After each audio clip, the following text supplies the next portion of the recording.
սկսենք։ Ուրեմն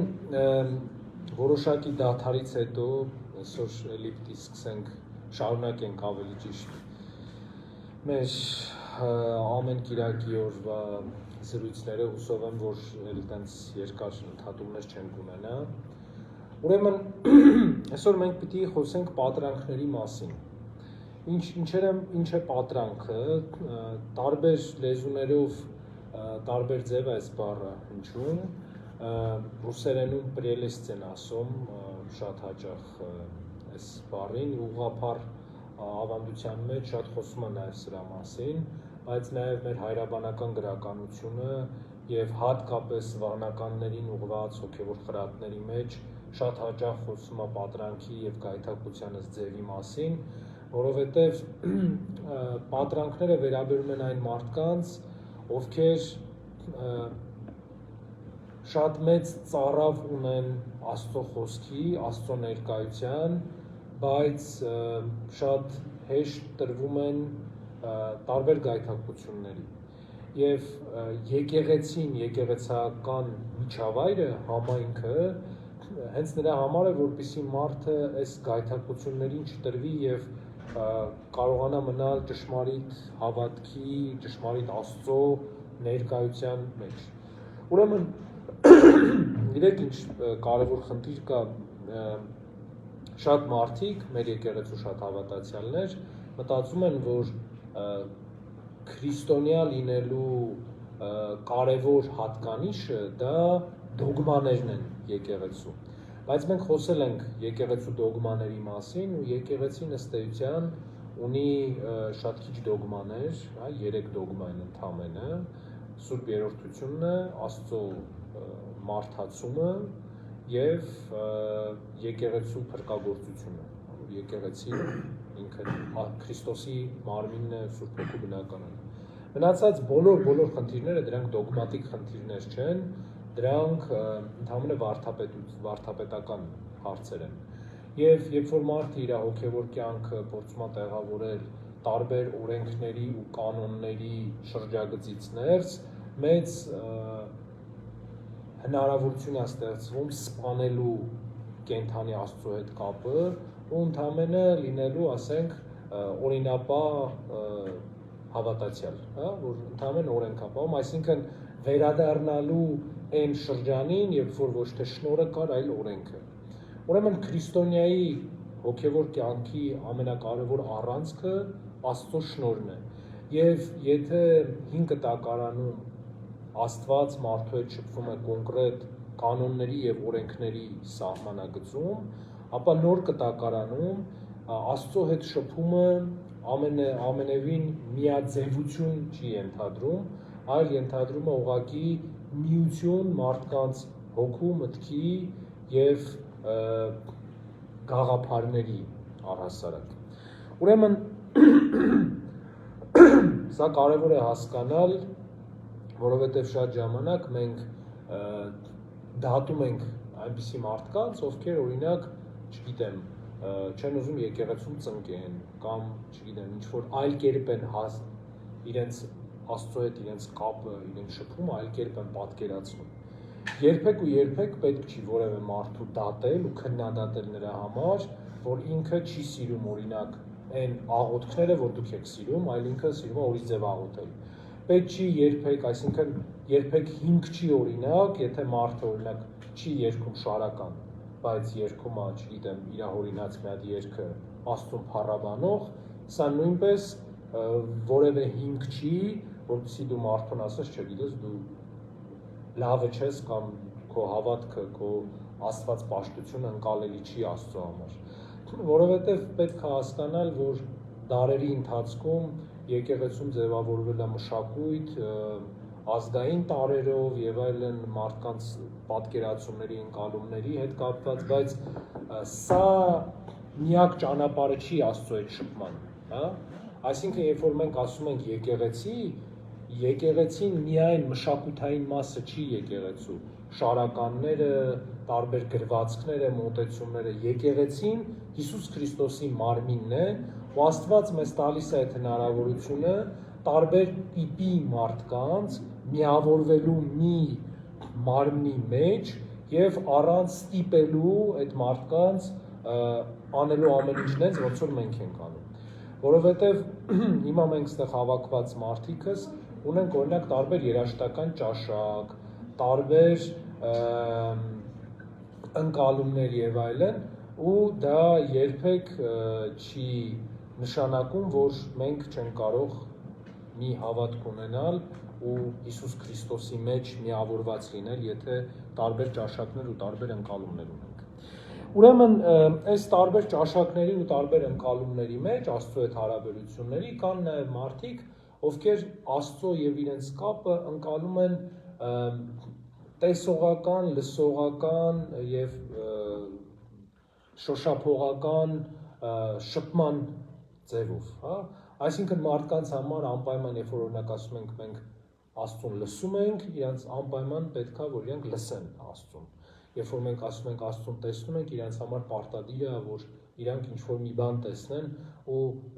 ընդունված տենց մի հատ պատկեր կա, չէ, որ ասում է սպիտակ շորերով մի հատ մարդ եկավ, տենց մորուքով բան եւ այլն, այդ ընդունված այդ պատկերը կա բոլորի երազների մեջ, որ պատմում են բան եւ այլն, այսինքն ենթագիտակցությունը վերարտադրում է տենց մի հատ կերպար, որը ինչ-որ հրեշտակի, սրբի կամ Աստծո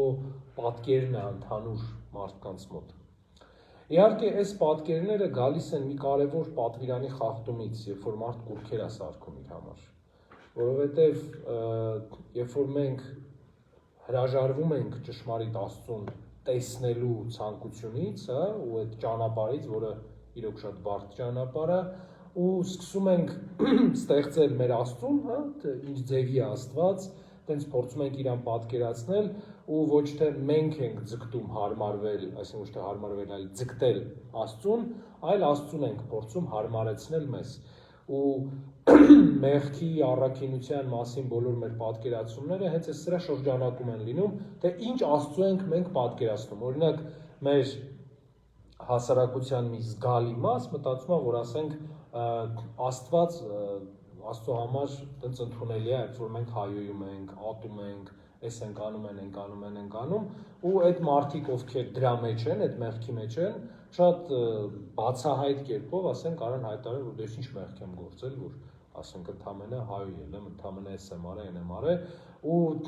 մեղքը, օրինակ, մարդիկ, չգիտեմ, համարում են, որ անպայման պետք է դաժան սպանես մեկին, չգիտեմ, պետք է թալանես, բան եւ այլն, այսինքն, երբ որ դու օրինակ խանութում, հա, առևտուր անելուց, երբ որ քեզ վաճառողը ինչ-որ սխալմամբ ավել մանր է տալիս, դու չես տեսնում ես էդի ու չես ասում, էդի դե մեղք չի, էդի գողություն չի, գողությունն այն է, երբ որ դու գնաս հատուկ թալանես, չգիտեմ, ջարդես, բան, մի խոսքով։ Ուրեմն մեր հասարակության ամենամեծ խնդիրը ոչ թե նրա մեջ է, որ մարդիկ Աստծուն չեն ուզում ընկալել որպես իրանց դեր, հա, մեր Հայաստանում ամեն դեպքում մեր բնակչության գոնե 93%-ը իրան ասում է, որ ես քրիստոնյա եմ, հա, որ իրան հարցնես դու ով ես, ասում է ես քրիստոնյա եմ, բայց ամենամեծ խնդիրը այն է, որ այս քրիստոնյա մարդիկ շատ մի մեծ զգալի մաս է, 93%-ի քավլից է, էլի, ես տենց ոչ մի սոցիալական հարցում չեմ արել, զուտ իմ պատկերացումն եմ ասում, հա, այդ 93%-ի մոտավորապես 88%-ը, հա, իրանք ոչ թե Քրիստոսին են հավատում, այլ հավատում են այն Աստծուն, այն չաստուն, ավելի ճիշտ, այն կուռքին, որ իրանք իրանց համար ստեղծել են։ Ու այն, որ մարդը օրինակ գալիս է եկեղեցի մոմ վառելու, հա, այն, որ մարդը բանը, տենց մի հատ բան կա, չէ, սրբի նկար է պահում, բան եւ այլն, այս ամեն ինչը ընդհանրապես չի նշանակում, որ այդ մարդը կուռքի չի պաշտում, որ ինքը Աստծուն է պաշտում։ Ուրեմն եւ հակառակն էլ, եթե մարդը ունի սրբապատկերներ ու մոմավառություն է անում, այդ էլ բնականաբար ցույց չի, որ ինքը անպայման կռապաշտ է, ոչ թե այսինքն ճշմարիտ Աստծուն է ճանաչում։ Ուրեմն Աստծուն ճանաչելու առաջնային պայմանը մեզնից յուրաքանչյուրի անկեղծությունն է մեր նկատմամբ։ Մեղքը մեղք ասելու եւ առաքինությունը առաքինություն ասելու։ Ու այս ամենակարևոր նախապայմանն է ընդհանրապես մարդու հոգևոր կյանքի։ Երկրորդ ամենակարևոր բանը որևէ բան, որևէ մեկին իդեալականացնելը, հա։ Տեսեք, մի հատ հետաքրքիր մոտեցում կա, երբ որ օրինակ դուք վերցնեք մեր սրբերի վարքերը ու կարդակ այդ սրբերի վարքերը, տեսնեք, որ այնտեղ չգիտեմ ինչ-որ իդեալական մարդկանց մասին է խոսվում, հա, երբ որ սրբի մասին խոսում են, տենց այդ վատ բան չեք գտնի իրենց մասին, էլի, տենց միշտ իրանք բուժում են, օգնում են, էսեն անում են, անում, բայց եթե հիմա մենք անդրադառնանք, բնականաբար այդ մարդիկ այդ ձևի չեն եղել, հա, այսինքն այդ մարդիկ էլ եղել են մարդ, ինչ-որ մեկին օրինակ Սուրբ Արսեն մեծի վարքը կա, որտեղ մի ամբարոյական կին իրան հանդիմանում է իր մեղքի համար, ու Սուրբ Արսենը ընդունում է իր այդ մեղքը։ Ուրեմն վարքագրությունը ինքը ժանրային գրականություն է ավելի, ոչ թե պատմության շարադրում, հա, նույն ձևի ոնց որ օրինակ պատմավեպերում մեր շատ ժամանակ կան պատմական կերպարներ, որոնք չգիտեմ իդեալական են ներկայացում, բայց բնականաբար այդ տենց չի։ Նույն ձևի տեսեք խորհրդային պատմագրության մեջ օրինակ Պապ Թագավորը ներկայացվում է որպես չգիտեմ դիվանագիտական, ռազմական եւ այլն այդ մտքի գիգանտ, որ շատ լավ քաղաքականություն էր վարում, բայց ընդհանրապես մի կողմ դնելով, հա, բոլոր սուբյեկտիվ ընկալումները, ընդհանրապես մի օբյեկտիվ փաստ պետք է նայենք, որ Պապ Թագավորը գահակալության ժամանակ ընդհանրապես 20 տարեկան երիտասարդ էր։ Ու 20 տարեկան երիտասարդը բնականաբար չէր կարող ուղղակի իր կենսափորձով չէր կարող նման ռեֆորմների գնալ, էլի, եւ կողքն էլ իրական մարդիկ, որ օգնում էին իրան կամ խանգարում էին, մի խոսքով։ Ուրեմն մենք պետք է մի պարզ ընկալում ունենանք, որ իդեալներ, կատարելություններ չկան, ուղղակի չկան։ Հա, եւ իզուր չի, որ Աստվածաշունչը մոտավորապես 10 անգամ ասում է մեզ նույն բանը, որ միակ կատարյալը Հիսուս Քրիստոսն է։ Միակ։ Ուրեմն ոչ Նոյը, ոչ Աբրահամը, ոչ Մովսեսը, ոչ Պողոս առաքյալը, ոչ Պետրոս առաքյալը, ոչ Թադեոսը, ոչ Բարդուղիմեոսը, ոչ մեկ կատարյալ մարդիկ չէին, այլ բոլորը ունեին իրենց թերությունները, իրենց մեղքերը եւ այլն։ Այս շատ կարևոր է հիշելու, երբ որ մենք շփվում ենք տարբեր մարդկանց հետ, որովհետեւ երբ մենք իմ ամենասիրած հանդիմանությունը, ընդհանրապես մարդու, բա դու քրիստոնյա չես։ Այսինքն տեսեք, քրիստոնյա լինել չի նշանակում արդեն իսկ հաղթել այդ ամեն ինչը, որովհետև վերջի վերջո ինչի են մեր հայրերը մեզ ասում զինվորված եկեղեցի, որովհետև մենք պայքարում ենք, կռվում ենք, մեղքի դեմ կռվում ենք։ Եվ գիտեք, շատ ժամանակ մեր բնավորության գծերը ու բնավորության առանձնահատկությունները շատ մարդկանց համար կարան մեղավոր թվան։ Հա, օրինակ, չգիտեմ, կան մարդիկ, ովքեր քիչ շքվող են, օրինակ ասեն իրանք ինքը անտարբերության մեղքի մեջ է։ Ու սրա համար է, որ մեր հայրերը մեզ հորդորում են չդատել մարդկանց, որովհետև ոչ մենք ենք տվել այդ մարդկանց այդ շնորհը ու իրանց ձևավորել, ոչ էլ մենք գիտենք այն ճանապարհը, որ իրանք անցնում են վերջի վերջո։ Ուրեմն այս ինչի համար էր պետք հասկանալ այս ընկալումը ընդհանուր եկեղեցու,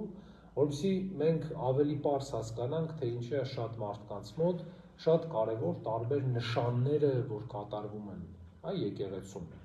Ուրեմն ես իմ կյանքում երևի դուք էլ ձեր փորձառության մեջ շատ հանդիպել եք մարդկանց, ովքեր օրինակ պնդում են, որ իրանք հրեշտակների հետ են խոսացել, չգիտեմ, Մարիամ Աստվածածինն է իրանց երևացել, խոսել է իրանց հետ, տարբեր սրբեր են եկել իրենց մոտ, երազներում, բան եւ այլն եւ այլն եւ այլն։ Ու ինչն է հետաքրքիր, որ երևի ձեր կյանքում ուրիշ փորձառություն է եղել, իմ փորձառության մեջ այդ մարդիկ հիմնականում են մարդիկ են, ովքեր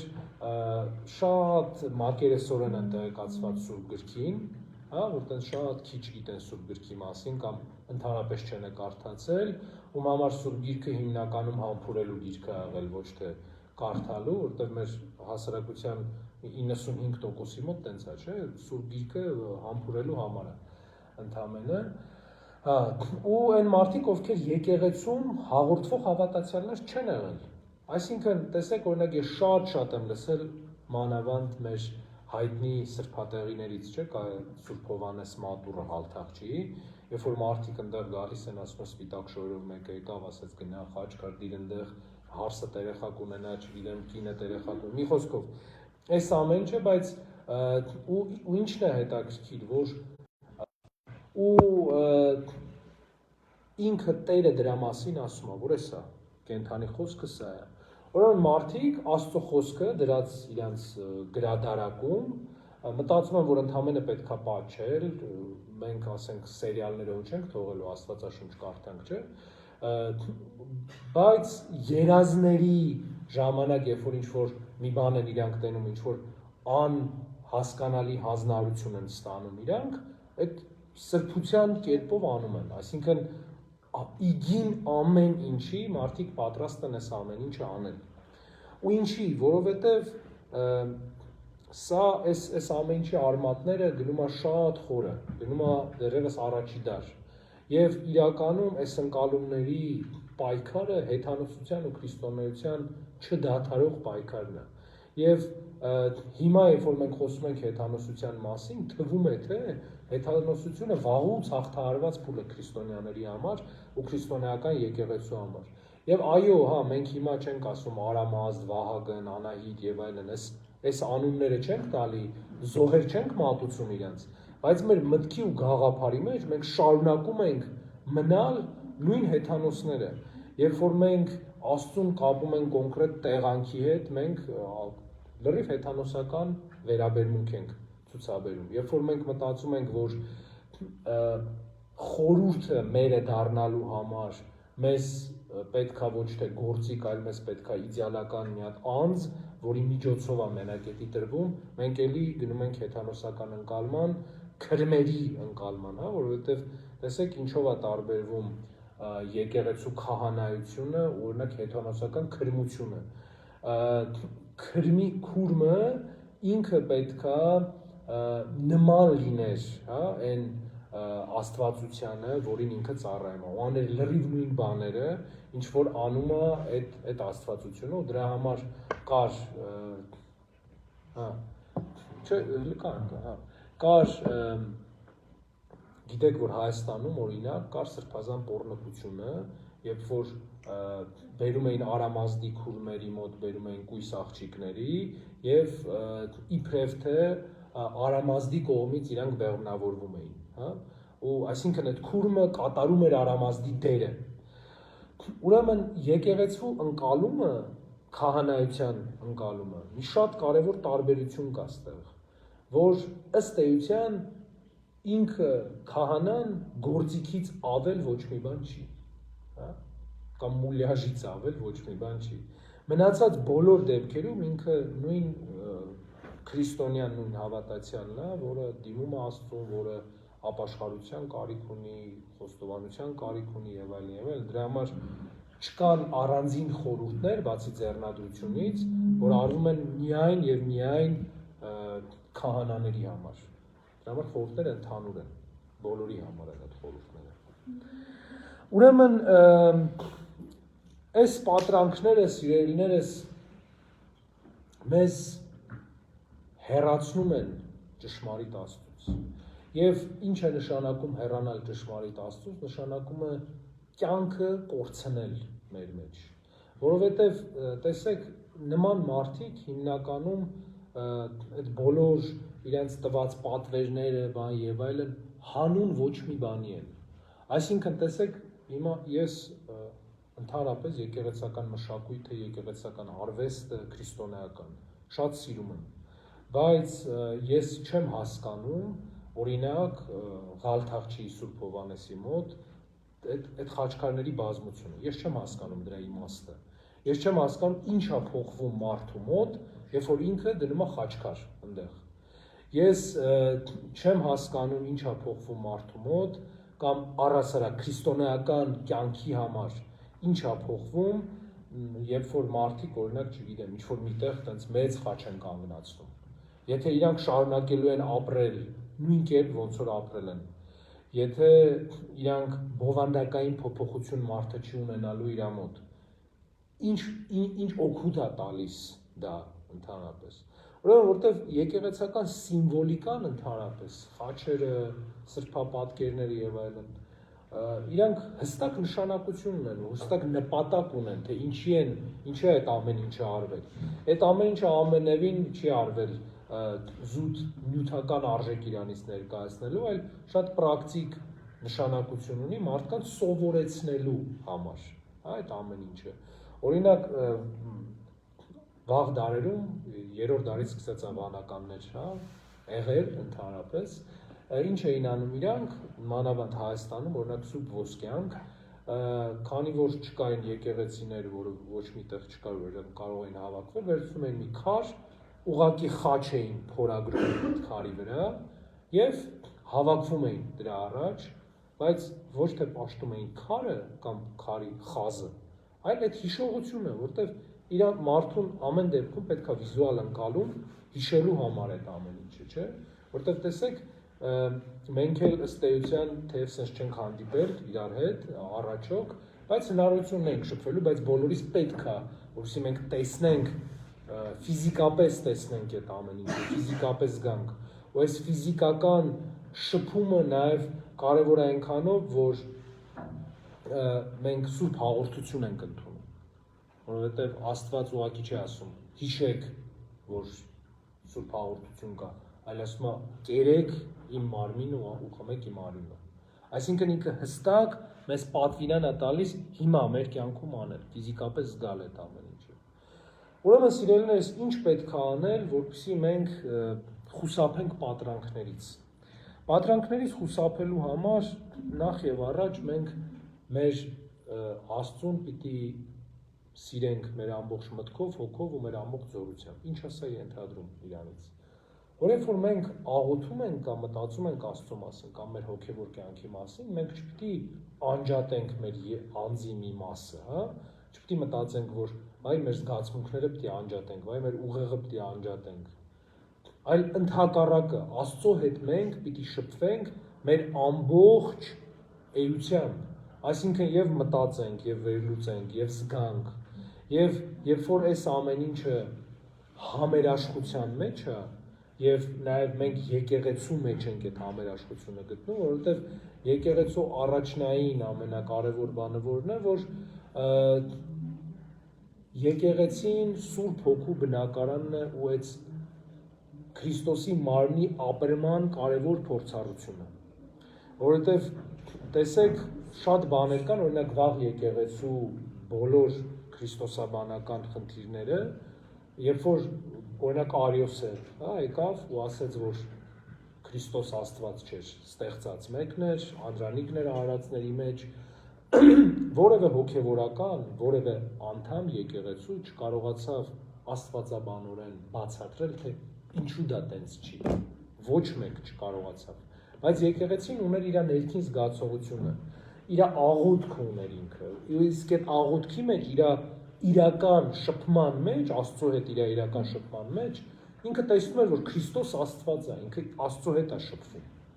Երբ որ Մակեդոնիա եկավ եւ ասաց, որ Սուրբ Հոգին առանձին անձ չի, այլ ընդամենը Աստծո զորությունն է, որ տենց անուն է ստացել, էլի եկեղեցին չէր կարողանում բանական կերպով, ասած փիլիսոփայական դիսցիպլիններով մերժել այս ամեն ինչը սկզբնական շրջանում, բայց ինքը ուներ ուրիշ զգացողություն, աղոթքի,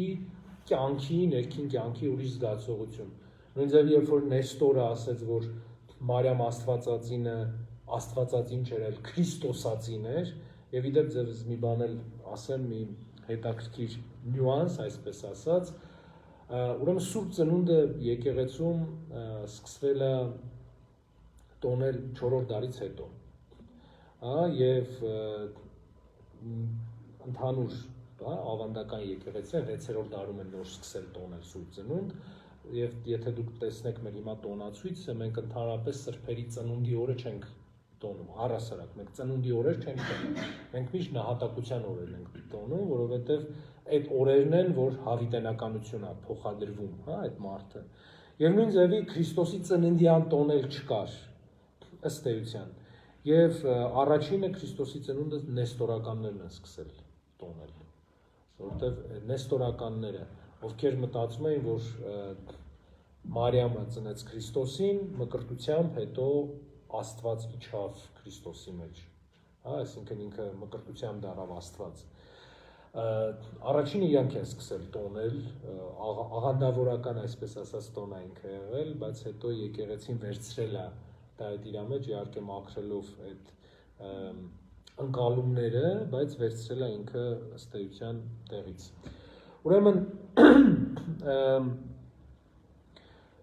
Ուրեմն եւ այս բոլոր մարդիկ, տեսեք, եւ Արիոսը, եւ Մակեդոնը, եւ Նեստորը, գիտեք ինչն է իրենց միավորում, այս երեք մարդկանց, ում մենք ամեն այսօրինակ բուն բարեկենդանից առաջ մենք էլի ասելու ենք, նզովում ենք, նզովել նշանակում է կտրել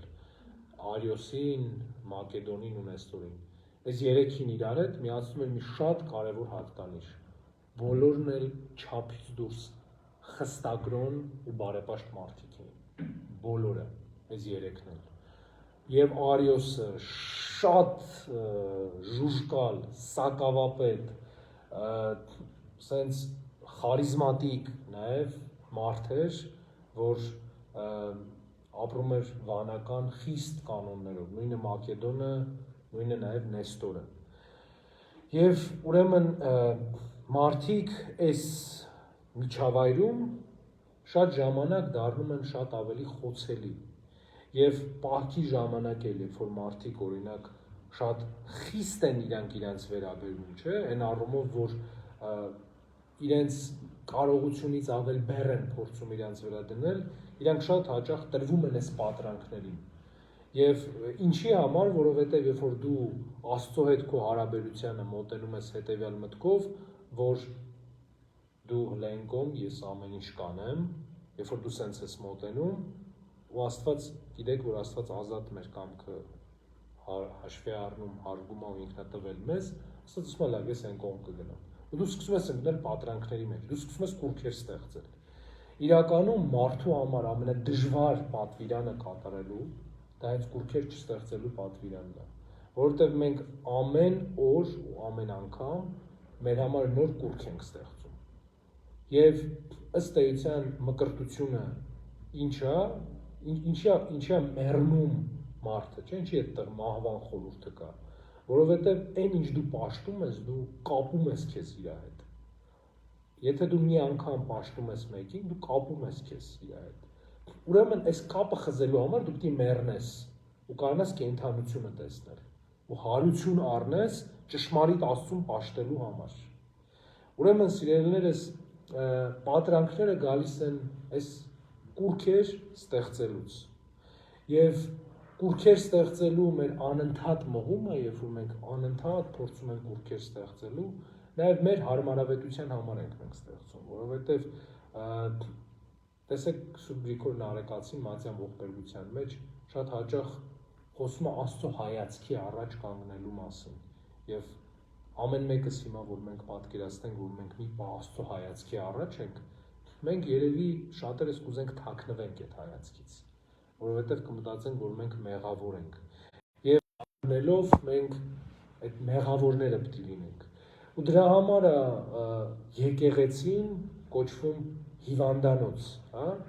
բժշկող է կոչվում, որովհետև արդար մարդիկ չեն, որ միայն եկեղեցում են, այլ հենց մեղավոր մարդիկ։ Ու ինչի համար են մեղավոր մարդիկ տեղ, որպեսզի կարողանան Աստծո հայացքի առաջ կանգնել։ Ուրեմն մեր այսօրվա զրույցի վերջում մի հատ հետաքրքիր բանին եմ ուզում ձեր ուշադրությունը դարձնեմ։ Սիքստինյան կապելլայում Միքելանջելոյի նկարած որմնանկարը կա մարդու արարման։ Եվ ինչ հետաքրքիր բան կա այնտեղ, ուրեմն Ադամը եւ Աստված այսպես ձեռքերը պարզել են իրար։ Ու եթե դուք ուշադիր լինեք այդ նկարը, կտեսնեք, որ Աստված պարզել է իր մատը, ինչքան որ կարա, իսկ Ադամի այս վերջի ֆալանգան, մատի սենց կախ է։ Ու ընդհանրապես Աստծուն միանալու համար ինքը պետք է բարձրացնի իր մատը։ Ուրեմն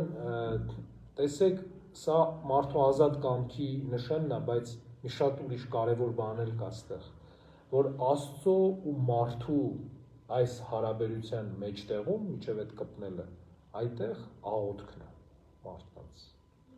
որովհետև միայն ու միայն մեր կյանքը, իսկ աղոթքը ինքը ուրիշ բան չի, եթե ոչ կյանքը, միայն ու միայն մեր կյանքը կարող է օգնել մեզ մեր մատը բարձրացնելու Աստծուն միանալու համար ու ընդհանրապես ձեր հոգևոր կյանքում պետք է փորձեք անել հնարավորինս այդ պատրանքներից հեռու մնալու, ձեր համար կուռքեր չսարքելու համար եւ ամեն ինչ ընդունելու այնպես ոնց որ կա, օրինակ երբ որ դուք փորձում եք ձեր հոգևոր կյանքի դատարկությունը, որը բնական է, որ շատ մարդիկ դիզգան, այլ լցնեք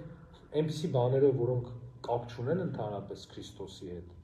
դուք Քրիստոսով չեք, միգուցե այդ պահին դուք կարող է ինչ-որ բավարարվածություն զգաք, բայց միևնույնն է,